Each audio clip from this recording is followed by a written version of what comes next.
Good morning student. आज हम लोग यामी राय के बारे में पढ़ेंगे।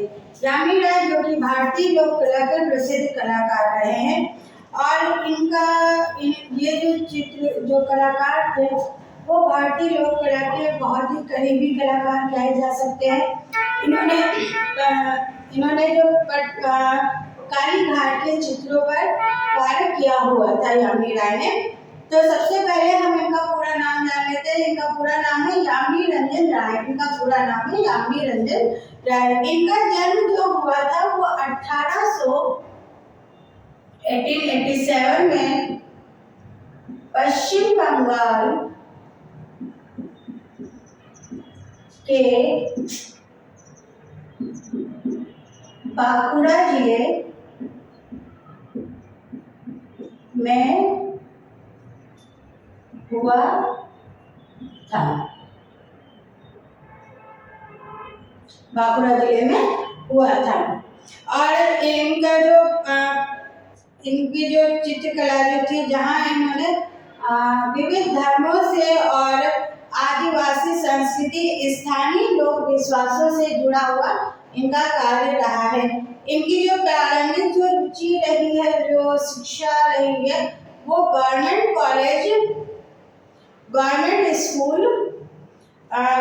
School of arts and Calcutta से हुई थी। तो ये कला से में, क्योंकि इनकी रुचि कला में काफी अधिक रही है, तो इन्होंने वहां से कला विषय में इन्होंने शिक्षा भी प्राप्त करी हुई थी। वहीं इन्होंने अध्ययन उपरांत अपने व्यावसायिक कार्य को इन्होंने लिथोग्राफी के छापाखानों में कार्य भी किया हुआ था। लिथोग्राफी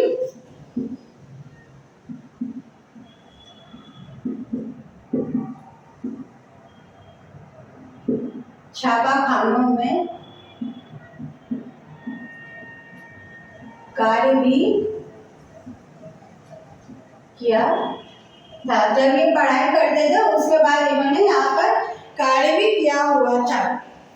और आपके संपर्क में अविनाश ठाकुर भी आए हुए थे। उनके संपर्क में भी इन्होंने बंगाल शैली में भी कार्य किया था। 1910 के लगभग इन परंपराओं के त्याग कर इन्होंने जो हमारी लोक संस्कृति है उसकी ओर इनका ध्यान आकर्षित हुआ। तो वहीं इन्होंने सरल और सत्य भावनाओं को व्यक्त किया अपने चित्रों के माध्यम से। जो मानवीय स्पंदना होती है, जो मानवीय भावना होती है, उसको इन्होंने अपने चित्रों के माध्यम से व्यक्त किया था। ऐसा मतलब प्रतीत होता है जैसे कि खिलौनों में रंगकर आपकी कला में अल्हड़पन जो होता है वो इनकी कला में दिखाई पड़ता है। इसी के साथ में ही आपने व्यक्ति के संशोधन में कलात्मक गुणों के साथ में ही आपने कंथा व अल्पना कला के गुणों को भी संश्लेषित किया था। जो कंथा कला है, कंथा कला जो कि बंगाल की है, और अल्पना कला में, इसमें भी इन्होंने कार्य किया हुआ था। जो देशी परंपराओं की ओर इनको मोड़ ले जाती है, इनको इसकी ओर अधिक आकर्षित किया हुआ था। इनके जो कार्य विषय थे वो काफी जो विषयों में लयात्मक रेखाएं थी, विषयों में जो रेखाएं थी, रेखात्मक था, वो लयात्मक था।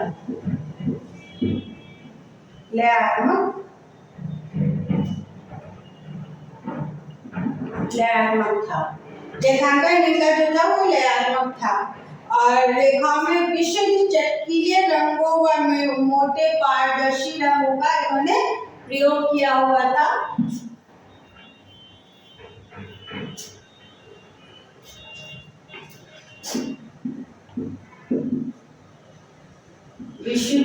मोटे व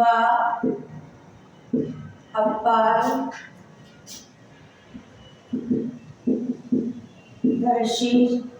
चटकीले रंगों का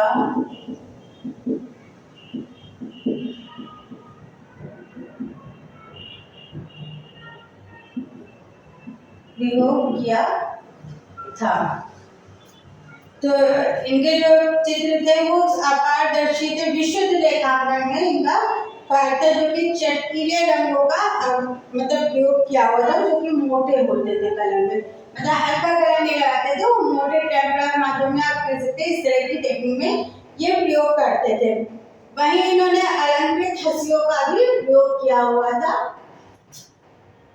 अलंकृत हंसियों का भी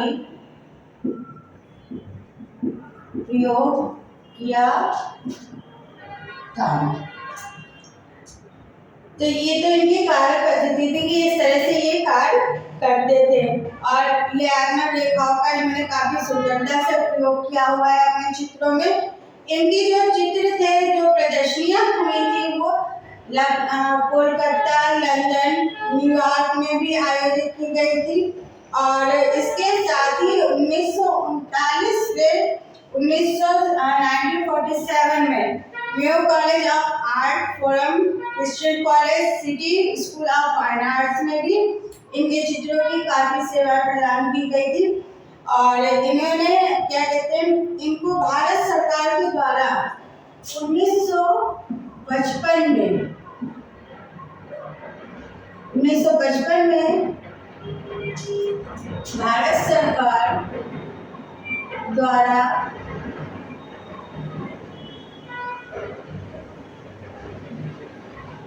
पद्म विभूषण से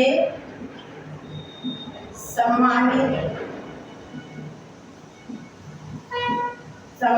किया गया था।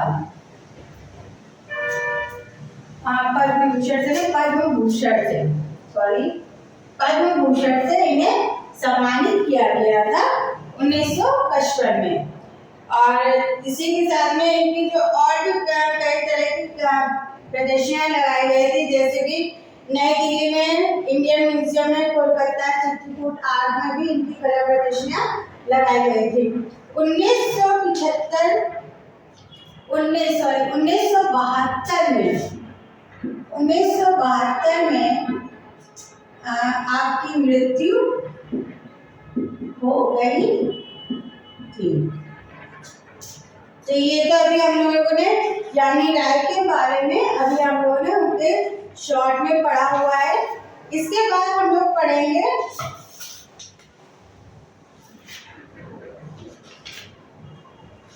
अमृता शेरगिल के बारे में।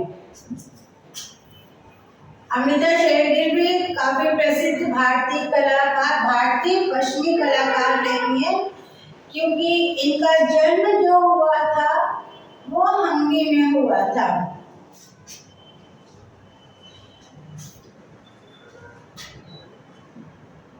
अमृता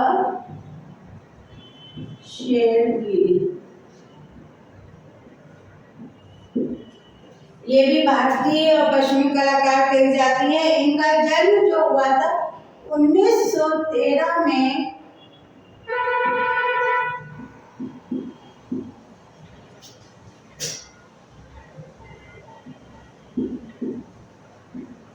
हंगरी में हुआ था।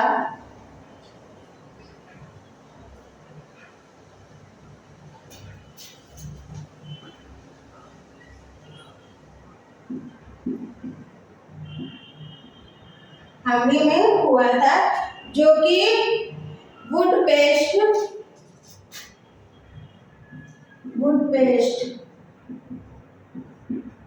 नामक स्थान में हुआ था। क्योंकि इनके पिता जो थे वो पंजाबी थे और माता इनकी हंगेरियन थी, तो इनका जो पालन पोषण हुआ है वो मिला जुला था, भारतीय भी था और पश्चात भी था। तो 1913 में इनका जन्म हुआ था बुडापेस्ट में। अमृता शेरगिल का हंगरी के बुडापेस्ट में इनका जन्म हुआ था। और वहां पर इन्होंने मेजर विथ मास और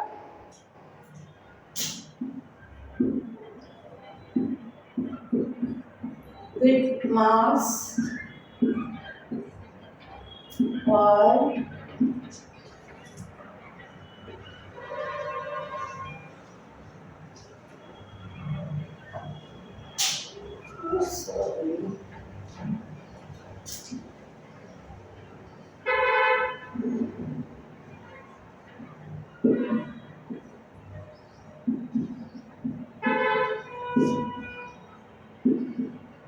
वेवन से इनकी जो शिक्षा प्राप्त किया था। इन्होंने प्रारंभिक शिक्षा प्राप्त की थी। 1924 में ये इटली गई, वहां पे फ्लोरेंस में भी कला शिक्षा प्राप्त की थी। 1924 में इटली के फ्लोरेंस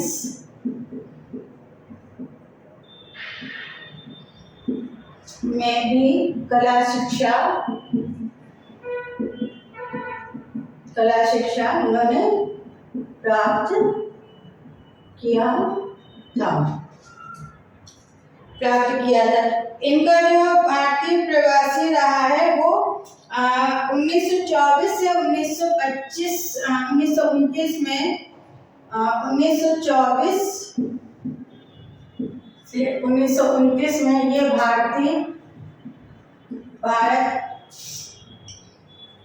प्रवास हुई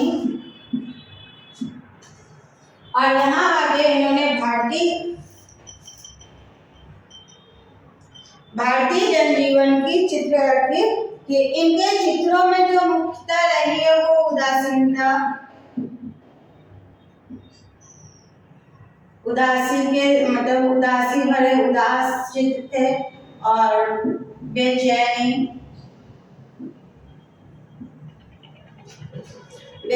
से चित्र। इनके चित्र में जो नारी आकृति जो रहती थी उसमें क्या था कि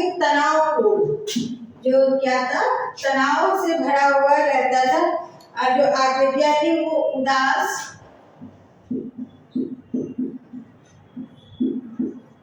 तनावग्रस्त कह सकते हैं आप, तनावग्रस्त था। तो ये सब इनके चित्रों में अधिक परिलक्षित होता था और मुखर महत्वपूर्ण होती थी। इसी में बैठकर आप मॉडल को भी बैठाल कर भी चित्रित करती थी, यानी पोर्ट्रेट भी आप बनाती थी। वहीं आपके चित्रों में जो प्रभाव रहा है वो सेजा, पॉल गॉगेन आदि के भी इनके चित्रों में प्रभाव देखने को मिलता है और मातिस का भी प्रभाव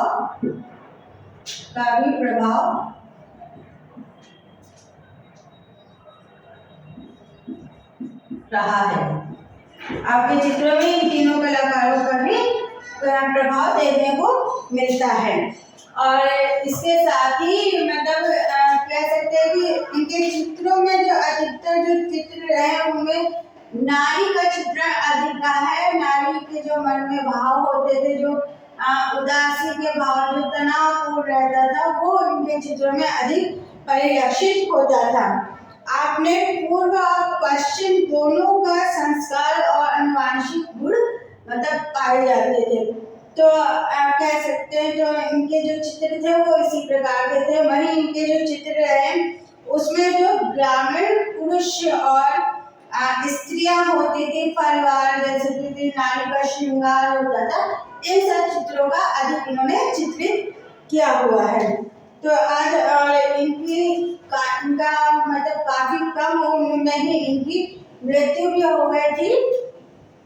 1941 में मृत्यु हुई थी।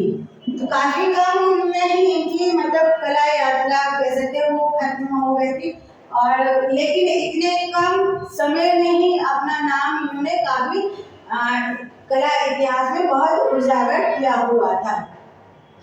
तो आप इनके चित्रों को देख के कह सकते हैं कि इनका कार्य भी काफी सराहनीय रहा है।